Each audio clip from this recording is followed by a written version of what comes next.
Hi everyone, here we've got Motorola One Vision Plus, and let me show you how to show the battery percentage on this device.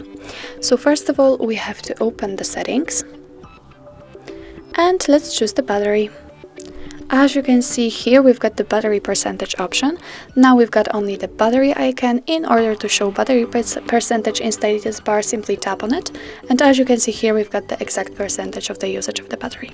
In order to turn it off, simply tap on the switcher again, and now we have only the battery icon. But let me turn it on because I think it's quite useful. So that's all. This is how to show battery percentage in status bar in your Motorola One Vision Plus. Thank you so much for watching. I hope that this video was helpful, and if it was, please hit the subscribe button and leave the thumbs up.